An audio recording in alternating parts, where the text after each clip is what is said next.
Good evening, everyone. My name is Gulfareen.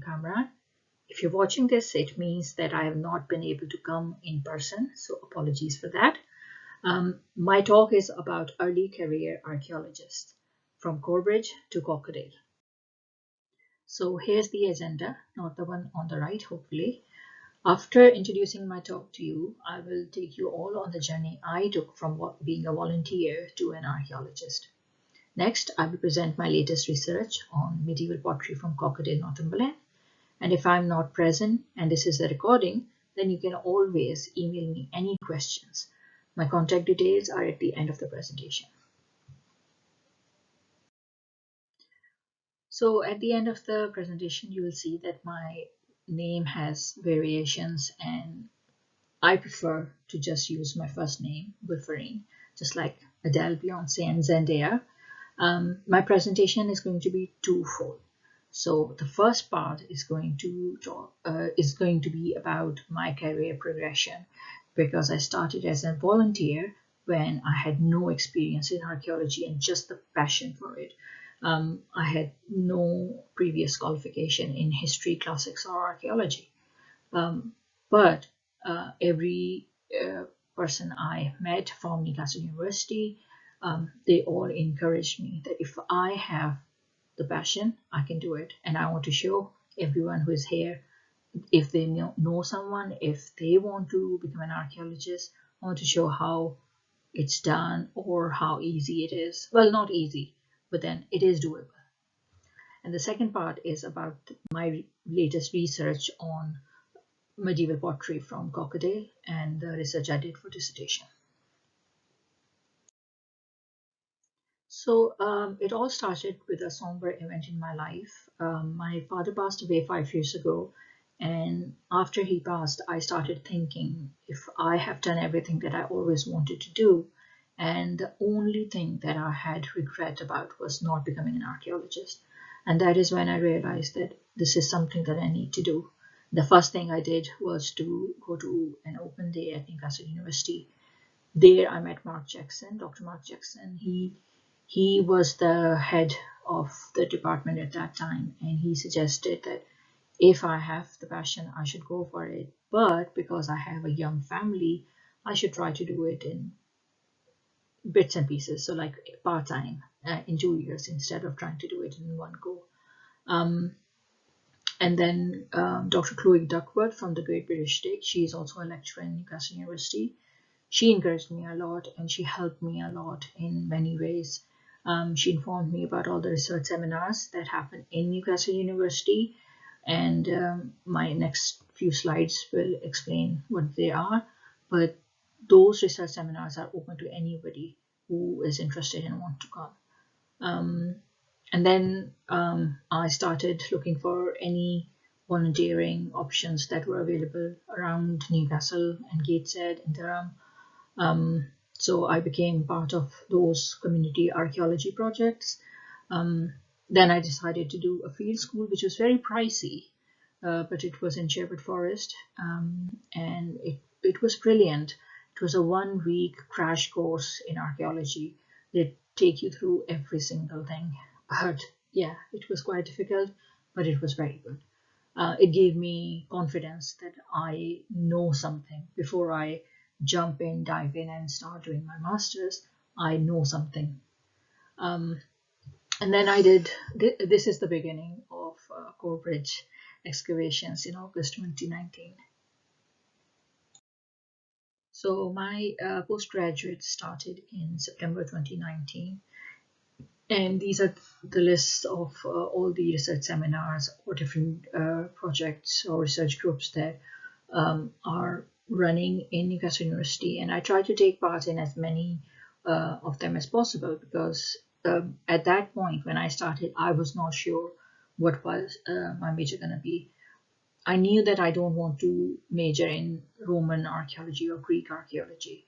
So I was not sure what to end up with. But then when I started taking part in all these research seminars and heard people talk about their research, I realized that my interests lie in artifacts and ancient technologies. So then I started picking up those modules. that were more close to material culture or the tangibility of archaeology.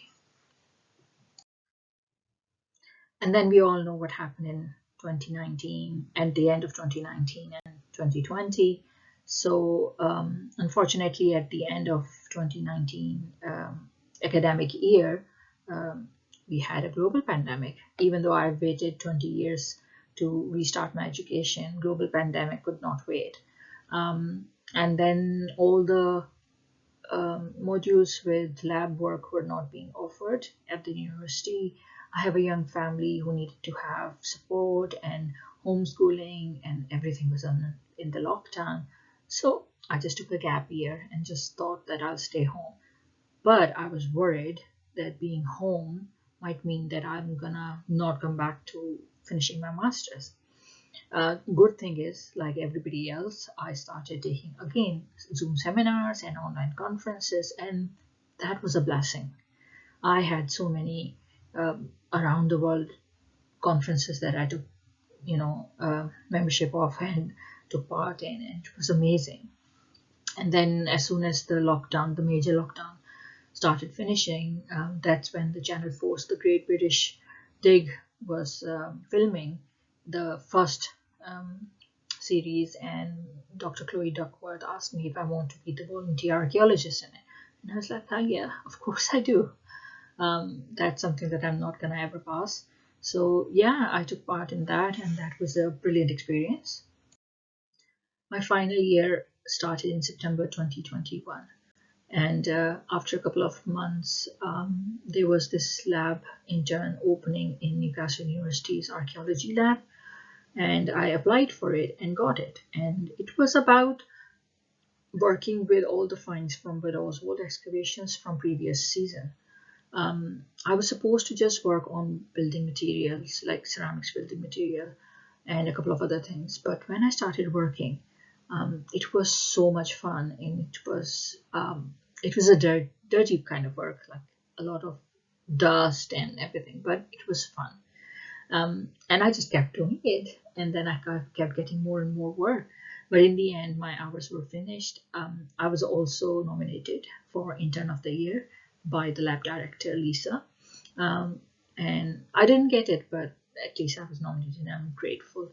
And then Dr. Mark Jackson, he and Richard Carlton is doing this project which is funded by British Museum. It's called Endangered Material Knowledge Project, and they mentioned it to me that it's about pottery and potters from Balkans who are still using traditional pottery materials, and not just materials, but the procedures that they go through to prepare the clay and the inclusions that they put in it. And I was really interested, and I'm grateful that I got to be part of that ethnographic study. So, and then after that, I was offered to go for find processing in Bud Oswald excavations this season. So I was there for a month, and I worked with everything that was coming out of the ground. It would come straight to the finds processing area, and I would go through everything and basically prepare it to be boxed up. So that was a brilliant experience. I learned a lot, and I think that would be my side hustle. If I ever want to do something other than PhD, then I think I'm gonna want to try and become a finds specialist. And then came dissertation time. So I did a dissertation on medieval pottery from Cockadale, Northumberland. And the next thing is probably a PhD application. So we'll see how it goes. Let's talk about my research on medieval Cockadale pottery. This is the title of my research: an original study of pottery and clay fabrics from 3 sites using standard methods and PXRF analysis. I know it is quite a mouthful, but don't worry, I'm not going to go into a lot of details about everything. This is just to give you guys a gist of my research and to give you an idea about where the sites are and what went on, and just give a bit of a rationale of my study. So these three sites, Barrowburn Mill, Hapton Burn, and Linbrig, they're all in Northumberland. The area is called Upper Crocodile Valley because they're on the banks of River Coquet. We know from historical evidence that Henry I gave these lands to Umfravilles. They were the barons of Northumberland, and we also know that through historical evidence that these lands were given to Newminster Abbey, or I should say, granted permission to those monks to use the state as a grazing pasture. They also asked for a license to build a mill pond for the fulling mill. From these references that I've added here, we know that there was a mill over there, and we have evidence of a wheel pit and different structures surrounding that wheel pit. So, and I have added all the references at the end of my presentation, but if anyone needs any more details on these sites, please email me and I can guide you further. So these sites are, as you can see, are quite close to each other. So I want to compare the sites, but then also individually do the analysis of the pottery. I wanted to do something that has not been worked on before. So these assemblages have not been analyzed in depth. Because pottery is often fragmentary, it is left in archive boxes and as forms are not as distinguishable from tiny sherds. You can't figure out if it's a handle, or if it's a pot, or if it's a jug. And once you can't do that because the pieces are too small, they're just weighed and counted and then just put away in archives. So according to research framework document commissioned by Medieval Pottery Research Group, there is very significant lack of interest in medieval archaeology in Northeast England, and I realized that there was a gap in the knowledge and I wanted to work on that. So and then again it is an original study because nothing has been done, especially on Linbrig assemblage, which is the largest out of three. Nothing has been done so far. So my work on this assemblage is the first ever done. I also wanted to do the cataloging of everything because a lot of the times when I was reading about any previous work, either it was too much in detail or it was just not enough detail. There is a lot of inconsistency between different pottery reports. And one thing that was lacking was visual aids. And I wanted to catalog as much detail as possible. So I did photography, micrography. I have done loads and loads of Excel sheets to take every detail possible of every sherd possible. And then I also did a PXRF analysis to compare if the standard practices of doing pottery analysis through microscope is as good as PXRF analysis on the same pottery sherd, and compare the two methods. For my pottery analysis, I used the guide, which is it's like a standard practice to use guide to the classification of medieval ceramic forms. But like I said, there were not enough forms, intact forms available.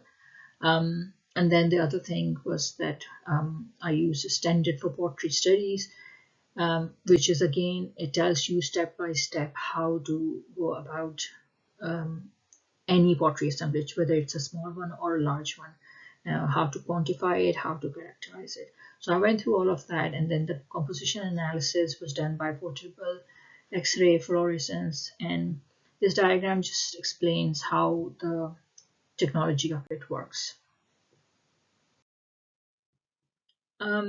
Instead of giving you details of all the three sites individually, I'm gonna give you a combination of results because they were all pretty much the same. in the sense that it was predominantly medieval. They were wheel thrown pottery. You could see the lines going through, and it is common to see wheel thrown pottery from medieval times, of that medieval times that we think the pottery is from. Pottery was from fine two-course fabrics with green lead glazes. They were reduced wares, they were oxidized wares. Some forms were recognizable, for instance, jug handles or jug brims, some bowls, some jars and cisterns. That's all obviously with a lot of air quotes. And then some component parts, rims, handles, bases were also recognizable. As you can see over here, these dark cores, these signify that these are reduced wares when they were formed in a reducing environment, which means they were in a closed kiln. And then these ones are oxidized, and that's why they're reddish. When you see these, that means that they were made in open fire. So we could distinguish these two fabrics. In all the three assemblages, I had made fabric groups individually for each fabric, for each site, and then I could compare them between sites, cross sites as well. And I have cataloged all these so that any future researcher, if they want to use it and they want to see it, they'll have a visual micrograph of these fabrics and with all the details of inclusions. As you can see, the largest amount of sherds was from Lynbrig. There was a lot of pottery from this site, and we found some very, very recognizable forms from 14th to 15th to 16th century. These are some illustrations and photographs of the glazes that I took and made. Visual aids, like I said, is essential for pottery analysis, especially in today's world when everything's being done online. Any report, pottery report, when you look at it, if it doesn't have the photographs, if it doesn't have the visual aids, no matter how much description it is written down, again, a picture is 1,000 words. So no matter how many details are there, if a photograph is not there, it's hard to understand how did that pottery sherd look like, or what are the colors, or what are the layers, what is the decoration like. So I try to take as much detail as possible and took photographs of each sherd, as well as did illustrations on all the bases, handles, and any pots that had decoration on. So let's discuss the results. Basically, as far as pottery evidence says, Barrowan Mill is from late 11th to early 16th century and contemporaries to Lynbrig. Hebden One, early 14th to early 17th century. And these dates coincide with the radiocarbon dates from organic material and charcoal deposits from all these three sites. So it is a bigger, longer bracket from late 11th to early 17th, but then it is including everything. It is also including the post-medieval sherds that we have, cistern ware, and other pottery that is not fundamentally medieval, but it's a bit late medieval. It is a bigger bracket, but it's okay. It's better to go wider and be more accurate. I also realized that PXRF analysis has many limitations when we're doing it on archaeological ceramics, especially if you can't use destructive sampling of the sherd. And as these assemblages were borrowed, I could not do destructive sampling. So as far as you're doing just point and shoot analysis, it will only give you informative compositional analysis. If that's what is needed, if there are reasons why that is usable, then yes, BXRF does work. And it is not time consuming. The only trouble is that if you want accurate results, you need to destroy the sample. You need to make it homogeneous, because fabric of pottery is usually heterogeneous. So according to my research, I found out that it is usable, but it has many limitations. These are the references, and if anybody wants any more information, please don't hesitate to email me about it. Thank you very much.